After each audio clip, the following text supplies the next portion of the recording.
नमस्कार दोस्तों, मैं हूं मनोज कुमार गुप्ता। आप देख रहे हैं मेरे चैनल को, इसका नाम है रेगुलर क्लासेस फॉर अकाउंट। सामने आपको दिख रही है कॉस्ट अकाउंट की बुक, स्वाति प्रकाशन से। हिंदी एडिशन है ये हमारा, ठीक है, क्योंकि इसमें इंग्लिश हिंदी दोनों ही मिल जाते हैं तो ये बेस्ट रहता है।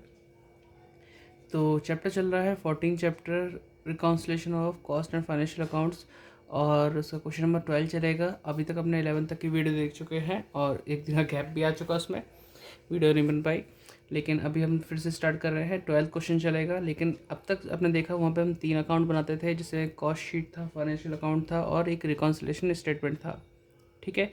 लेकिन अब हम सिर्फ ये जो वो है यहाँ लिखा है, केवल समाधान विवरण तैयार करना है, यहाँ पे रिकॉन्सिलेशन स्टेटमेंट तैयार करना है, बाकी कुछ और नहीं करना, ठीक है। इसके लिए प्रॉपर आपको फॉर्मेट याद होना चाहिए, अदरवाइज़ याद नहीं है तो आप उस फंडामेंटल पे चल सकते हैं जो मैंने फर्स्ट वीडियो में बताया था कि अगर किसी भी रीज़न से आपका कॉस्ट अकाउंट का प्रॉफिट बढ़ता है तो उस आइटम को और उस आइटम के डिफरेंस को घटाना पड़ेगा, ठीक है। और किसी भी रीज़न की वजह से अगर कॉस्ट अकाउंट का प्रॉफिट कम होता है, ठीक है, कम होता है, तो उसके लिए आपको उस डिफरेंस को या उस रीज़न को प्लस करना पड़ेगा। इस तरीके से आप कर सकते हैं, लेकिन आपको फॉर्मेट याद तो करना पड़ेगा, ठीक है। तो मैं क्वेश्चन पढ़वाने से पहले ही फॉर्मेट को दिखाना चाहता हूँ, जिससे कि आप एक बार देख लें, नज़र मार लें और कौन से पेज पे है वो।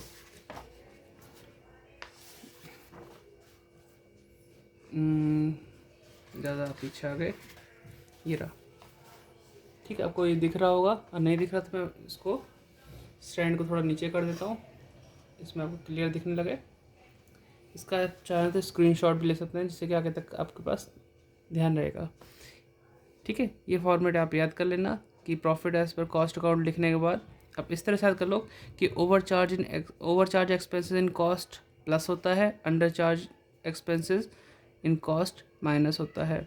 प्रॉफिट और receipt exclude from cost account, यानी कि प्रॉफिट और रिसिप्ट जो आपने कॉस्ट अकाउंट में नहीं लिखे वो ऐड होंगे, एक्सपेंसेस लॉसेज एक्सक्लूड कर रखे हैं तो वो लेस होंगे। इसका अपोजिट ऐसे मान लो, income of expenses recorded in cost account only add होगा, और income of revenue record in cost account only, ये आपका क्या होगा, लेस होगा। Over valuation of opening stock add, under valuation of opening stock less, ठीक है। Under valuation of closing stock add, over valuation of closing stock less. तो जोड़ plus minus करके जो आएगा वो फाइनेंशियल अकाउंट्स के हिसाब से प्रॉफिट निकल आएगा। तो इसको याद कर लेना। अब पढ़ते हैं क्वेश्चन की तरफ। क्वेश्चन आपको पढ़ के सुनाते हैं, समझाते हैं, ठीक है। क्वेश्चन ज़्यादा इसमें कुछ है नहीं, बस फॉर्मेट याद है तो आप कर सकते हो, ठीक है। तो क्वेश्चन आपको दिख रहा होगा यहाँ पे, तो फिर पढ़ा देते हैं। यहाँ लिखा from the following figure prepare a reconciliation statement, ठीक है। तो हमें बनाना है, यहाँ पे हमारे पास net profit as per financial books दे रखा है, और ये प्रॉफिट एज पर कॉस्ट दे रखा है। तो हम कॉस्ट को लेके चलेंगे, उन्हीं के रूल से करेंगे। अगर फाइनेंशियल लेके चलते हैं तो कॉस्ट का आंसर मैच तो कर जाएगा, लेकिन जो रूल्स हमारे पास हैं उसको अपोजिट करना पड़ेगा। तो ये नहीं कि आप इससे कर सकते हैं, जो हमने सीखा है चेंज करने की ज़रूरत नहीं पड़ेगी। अब यहाँ पे factory on cost under recovered in cost account लिखा है, जैसे ओवर चार्ज प्लस करते थे, अंडर चार्ज माइनस कर देंगे। तो वही रूल्स लगाना है, एक बार से पढ़ लेना, जल्दबाजी में डिसीजन मत लेना। जैसे एक डेप्रिसिएशन वाला पॉइंट है, depreciation charge in financial, depreciation recovered in cost account. तो यहाँ वैल्यू है फाइनेंशियल के लिए 3660, यहाँ है 3950, यानी इसका मतलब कॉस्ट अकाउंट में आपने ज़्यादा लिखा है। जितना ज़्यादा लिखा है वही आप आइटम से आप ऐड कर देना, क्योंकि ओवरचार्ज ऐड होता है। बाकी ये पॉइंट आपके पास है सामने, देख लो। मैं जब कराऊंगा तब भी पढ़ाऊंगा, इससे अच्छा कि मैं उसी टाइम पढ़ाऊँ। आप इसका स्क्रीनशॉट ले लेना, मैच करते रहना बात को, ठीक है। तो लाइन खींच के मिलता हूँ, क्वेश्चन करता हूँ, क्योंकि वीडियो बड़ी हो जाएगी फिर कोई दिखता नहीं है ना, स्किप करके देखते हैं, फ़ायदा नहीं इसमें। तो हमने लाइन खींच ली है, और question number 12 reconciliation statement, particular amount ये सब हमने डाल दिए वगैरह वगैरह। अब स्टार्ट करते हैं वही फिर से कि भाई हमें लिखना है profit as per cost book. तो हम यहाँ लिखते हैं profit as per cost account लिखो या बुक्स लिख दो, एक ही बात है। तो बताओ कितना है यहाँ पे, 66,760, ये हमने लिख दिया। यहाँ पे कुछ ऐड होने वाले आइटम भाई हिसाब से छोड़ना पड़ेगा गैप, और यहाँ पे थोड़ा सा इधर साइड कर लेता हूँ, लेस वाले आइटम, ठीक है। दिख तो रहा होगा आपको, है ना भाई। मैं फोकस देख लो, हाँ अब सही है। अब आइटम की बात करते हैं। Factory on cost under record in cost account, कम लिखा गया। अब वही सोचो, अपना जैसे थीम था हमारे पास, कॉस्ट अकाउंट में कोई चीज़ अपने खर्चा कम लिखा तो प्रॉफिट बढ़ जाएगा, और प्रॉफिट बढ़ जाएगा तो हमें माइनस करना पड़ेगा। तो हमें माइनस करना पड़ेगा कितने रुपए से, 5700। ठीक है, यही आइटम में गलती हुई ना, इसलिए तो यहाँ लिखेंगे लेस के अंदर फैक्ट्री, एक नंबर डाल देते हैं, factory on cost under recovered लिखो, या फिर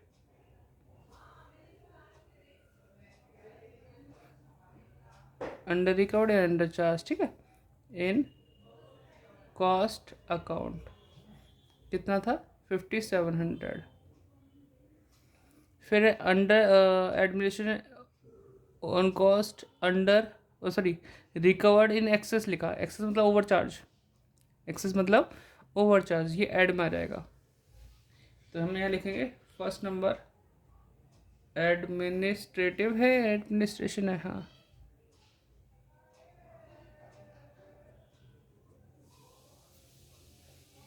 on cost recovered in excess, ये सेम टू सेम लाइन भी लिख सकते हो। कितना, 4250।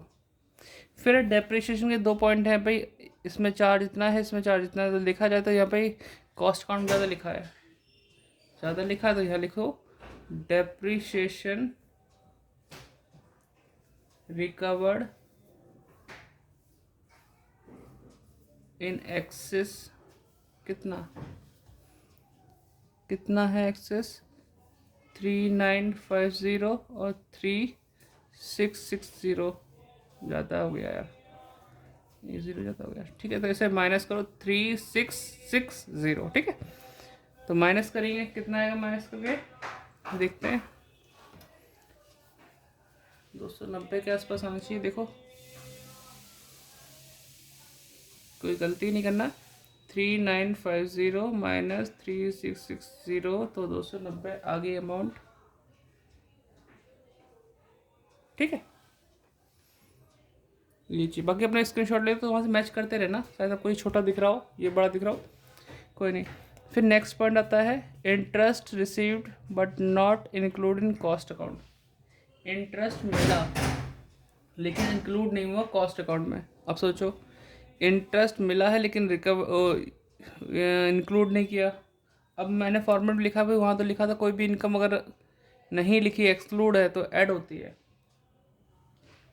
ठीक है, तो वही करते हैं, और नॉर्मल वैसे समझना है भाई, हमें इंटरेस्ट मिला है लेकिन लिखा नहीं है, लिख देते तो इनकम बढ़ती, नहीं लिखी तो इनकम नहीं बढ़ी, इनकम नहीं बढ़ी यानी प्रॉफिट नहीं बढ़ा, तो हमें वो आइटम ऐड करना पड़ेगा। इस तरीके से सोचना है, तो वही हम सोच के चलते हैं, interest receive but not include in cost book.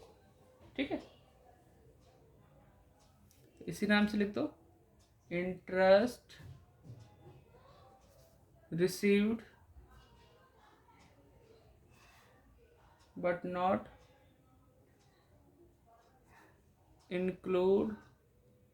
Included लिख दो इन कॉस्ट।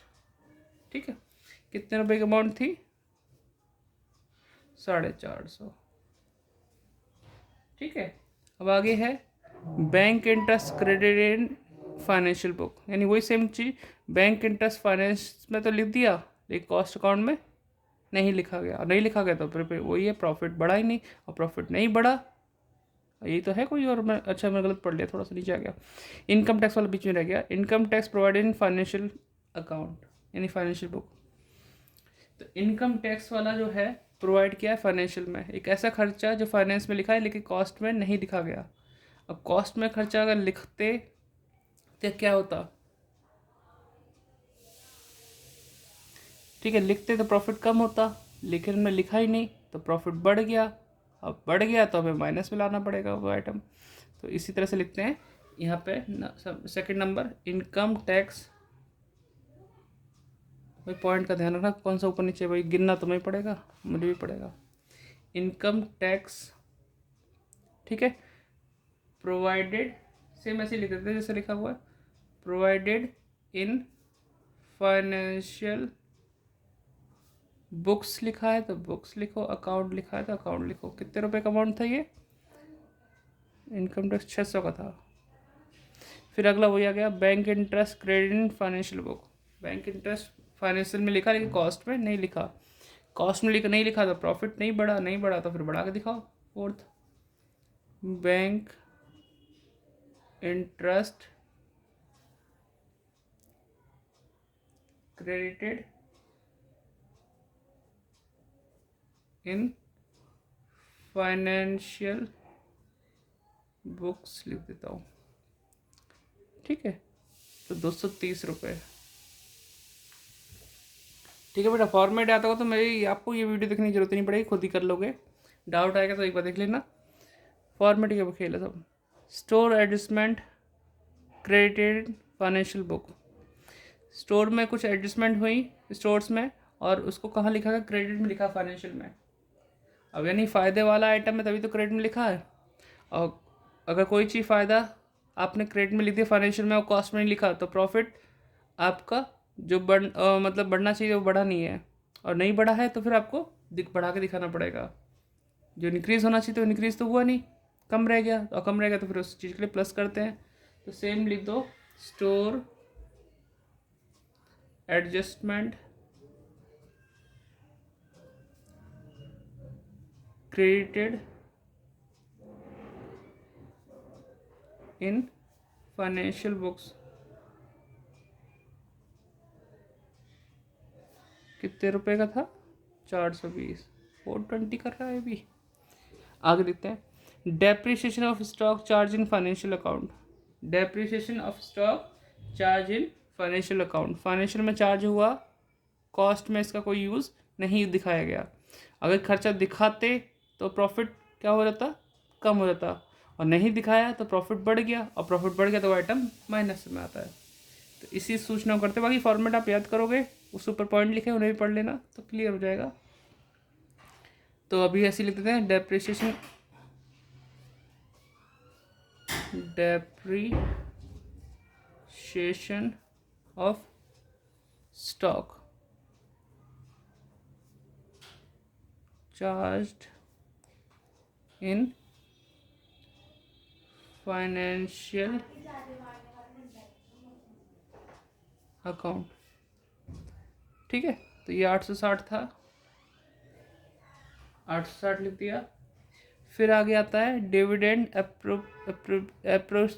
अप्रोप्रिएट इन कितना मैं ऐसे बोल रहा, dividend appropriate in financial accounts. इसमें क्या लिखा हिंदी में? वित्तीय लेखों में लाभांश समायोजित, कितना? 1200, ठीक है। फाइनेंशियल अकाउंट में, और इसके बारे में कुछ लिखा भी है, वित्तीय लेखों से लाभांश समायोजित की रकम घटाई जाएगी क्योंकि यह लाभांश दिए गए लाभांश की रकम है जिसे वित्तीय पुस्तकों में डेबिट किया गया है, ठीक है। तो यानी कि फाइनेंशियल में हमने डेबिट किया, मतलब खर्चे वाला आइटम है, ठीक है। और कॉस्ट अकाउंट में इसको डेबिट नहीं किया गया, मतलब डेबिट करते तो क्या होता? खर्चा भाई हम दिखाते से तो प्रॉफिट कम आता, और नहीं दिखाया तो प्रॉफिट बढ़ गया, प्रॉफिट बढ़ गया तो फिर क्या करेंगे? माइनस वाले आइटम में ले जाओ। तो फिर क्या करेंगे? फोर्थ पॉइंट यहाँ लिखेंगे, लाइन को थोड़ा बड़ा कर लें, देख पा रहे हो? तो यहाँ लिखेंगे, सेम टू सेम ही लिख देंगे, डिविडेंड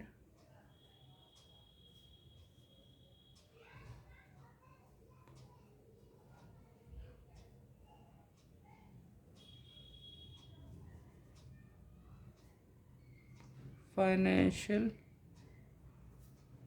अकाउंट, ठीक। कितना? 860, ये तो हो गया, कहाँ पहुँचे? 1200, ठीक है, 1200।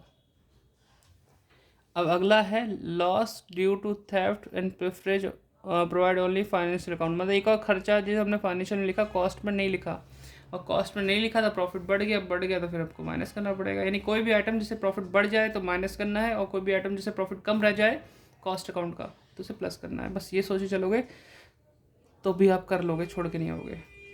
और फॉर्मेट याद है तो भैया फिर तो मेरी ज़रूरत भी नहीं तुम्हें मेरी वीडियो देखने की, ऐसे ही कर लोगे। ठीक है, लाइन लिखता हूँ, लॉस ड्यू टू थेफ्ट।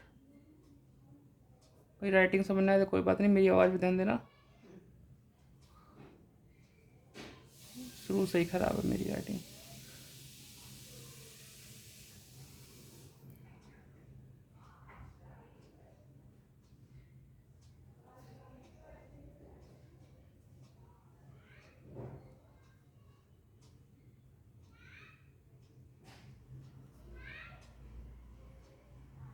तो ये पॉइंट लिख दिया और 260 की अमाउंट भी डाल दी। ठीक है, अब क्या करना है, हमें प्लस करना है, इसको प्लस करके यहाँ लिखूँगा, इसको प्लस करके यहाँ लिखूँगा और लास्ट में लिखूँगा आंसर, ख़त्म। ठीक है, यहाँ पे अपने लाइन लिख देंगे और लाइन क्या है कि profit as per cost account मिला है, तो यहाँ profit as per financial books मिलेगा। तो आप इसे नोट करो, तो मैं टोटल करता हूँ, है ना। वीडियो पॉज करके नोट डाउन कर लो। तो इसको टोटल करके हमने यहाँ लिख दिया, इसको टोटल करके यहाँ लिख दिया। अब इन दोनों को प्लस करेंगे तो ये अमाउंट आएगी, इसमें से इसे माइनस करेंगे तो आंसर आएगा। तो करते हैं माइनस, 7240 में से माइनस करेंगे तो आंसर आएगा 63,780 और यही आंसर यहाँ पे है, जहाँ मैंने पेन रखा हुआ है। तो फाइनेंशियल बुक के अकॉर्डिंग प्रॉफिट मैच कर गया। आप इसे पूरा नोट डाउन कर लो और कमेंट करके बताना कि आपने कितने लोगों को ये वीडियो शेयर की है। अब से यही होगा, जो भी बंदा ज़्यादा लोगों को शेयर करेगा उसका कमेंट पिन किया जाएगा, क्योंकि ऐसा है कि हमें पहुंचना है बहुत सारे बच्चों तक। ये जो फ्री नॉलेज, जो ट्यूशन का फीस नहीं भर पाते, उन तक पहुंचना है, उनकी वीडियो उनके पास तक वीडियो पहुंचानी है। तो इसके लिए आप क्या करेंगे, शेयर करेंगे ज़्यादा से ज़्यादा। जितने बच्चों तक आप पहुंचेंगे आप कमेंट करके बताएंगे, हम उसके कमेंट को पिन करेंगे और हार्ट्स देंगे उसे। ठीक है, और डिस्क्रिप्शन कुछ लिखा, पढ़ लेना, चैनल को सपोर्ट करना, सपोर्ट कर देना। मिलते हैं नेक्स्ट वीडियो में, bye bye, like share subscribe, bye.